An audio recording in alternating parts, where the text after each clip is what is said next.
9 datos curiosos que debes conocer sobre San Francisco de Borja. 1. Su familia.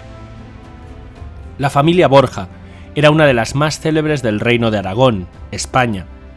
Alcanzó fama mundial cuando Alfonso Borja fue elegido papa con el nombre de Calixto III. A fines del mismo siglo hubo otro papa Borja, Alejandro VI, quien tenía 4 hijos cuando fue elevado al pontificado. Para dotar a su hijo Pedro, compró el ducado de Gandía, en Valencia, España. Pedro, a su vez, lo legó a su hijo Juan, quien fue asesinado poco después de su matrimonio. Su hijo, el tercer duque de Gandía, se casó con la hija natural de un hijo de Fernando V de Aragón. De este matrimonio nació el 28 de octubre de 1510 Francisco de Borja y Aragón, nuestro santo, quien era nieto de un papa, Alejandro VI, y de un rey, Fernando, y además primo del emperador Carlos V. 2. Fue virrey de Cataluña. Se casó a los 19 años con Leonor de Castro y tuvo 8 hijos. Al año siguiente recibió del emperador el título de Marqués de Lombay. A los 29 años Carlos V le nombró virrey de Cataluña, cuya capital es Barcelona. Años después, Francisco solía decir: «Dios me preparó en ese cargo para ser general de la Compañía de Jesús.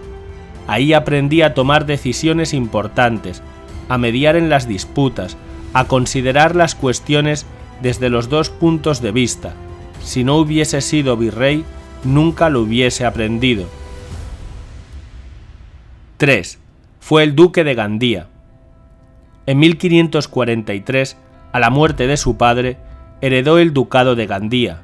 Como el rey Juan de Portugal se negó a aceptarle como principal personaje de la corte de Felipe II, quien iba a contraer matrimonio con su hija, Francisco renunció al virreinato y se retiró con su familia a Gandía. Ello constituyó un duro golpe para su carrera pública, y desde entonces el duque empezó a preocuparse más de sus asuntos personales.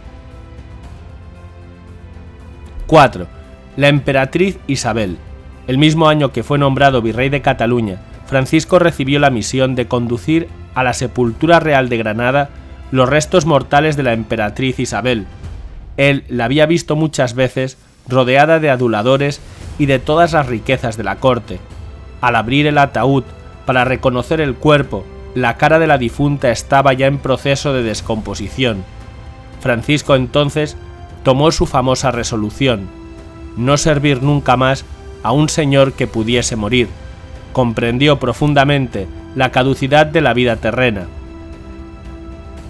5. Practica ejercicios espirituales con Pedro Fabro. La muerte de doña Leonor, su esposa, ocurrida en 1546, fue un gran dolor para Francisco. El más joven de sus 8 hijos tenía apenas 8 años cuando murió doña Leonor. El mismo año Pedro Fabro se detuvo unos días en Gandía y Francisco hizo los ejercicios espirituales de San Ignacio de Loyola. El 2 de junio hizo los votos de castidad y obediencia y de entrar en la Compañía de Jesús. Pedro Fabro partió de ahí a Roma, llevando un mensaje del duque a San Ignacio, comunicando al fundador de la Compañía de Jesús que había hecho voto de ingresar en la orden. San Ignacio se alegró mucho de la noticia. Sin embargo, aconsejó al duque que difiriese la ejecución de sus proyectos hasta que terminase la educación de sus hijos, y que mientras tanto tratase de obtener el grado de doctor en teología en la Universidad de Gandía, que acababa de fundar. También le aconsejaba que no divulgase su propósito, pues el mundo no tiene orejas para oír tal estruendo. 6. Ingresa en la Compañía de Jesús. Fue convocado a asistir a las Cortes de Aragón, lo cual estorbaba el cumplimiento de sus propósitos. En vista de ello, San Ignacio le dio permiso de que hiciese en privado la profesión. 3 años después, el 31 de agosto de 1550, cuando todos los hijos del duque estaban ya colocados, partió éste para Roma, se encontró con San Ignacio y después de renunciar al ducado de Gandía, ingresó en la Compañía de Jesús a la edad de 44 años. 4 meses más tarde volvió a España y se retiró a una ermita de Oñate, en las cercanías de Loyola. Desde ahí obtuvo el permiso del emperador para traspasar sus títulos y posesiones a su hijo Carlos. Enseguida se rasuró la cabeza y la barba, tomó el hábito clerical y recibió la ordenación sacerdotal en la semana de Pentecostés, el 26 de mayo de 1551. El duque, que se había hecho jesuita, se convirtió en la sensación de la época. El Papa concedió indulgencia plenaria a cuantos asistiesen a su primera misa en Vergara, y la multitud que congregó fue tan grande que hubo que poner el altar al aire libre. Su propósito de renunciar a los honores se vio también probado en la vida religiosa. Carlos V lo propuso como cardenal, pero Francisco no aceptó. 7. Superior de la Compañía de Jesús. En 1566, a la muerte del padre Laínez, fue elegido general, cargo que ejerció hasta su muerte. Durante los 7 años que desempeñó ese oficio, dio tal ímpetu a su orden en todo el mundo que puede llamársele el segundo fundador.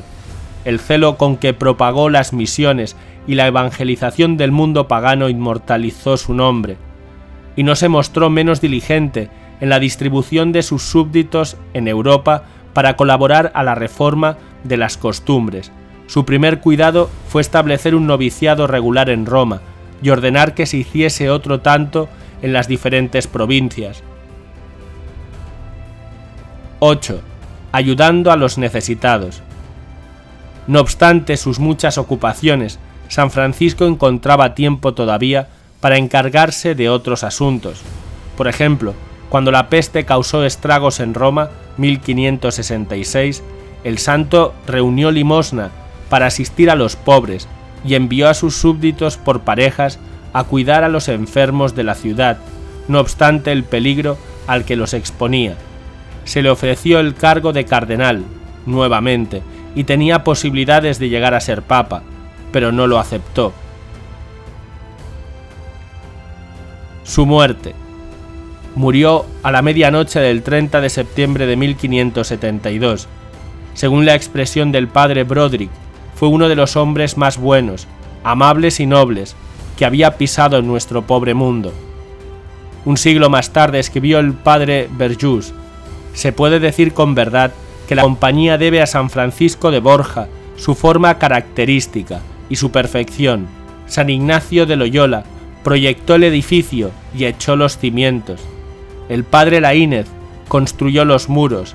San Francisco de Borja techó el edificio y arregló el interior, y de esta suerte concluyó la gran obra que Dios había revelado a San Ignacio.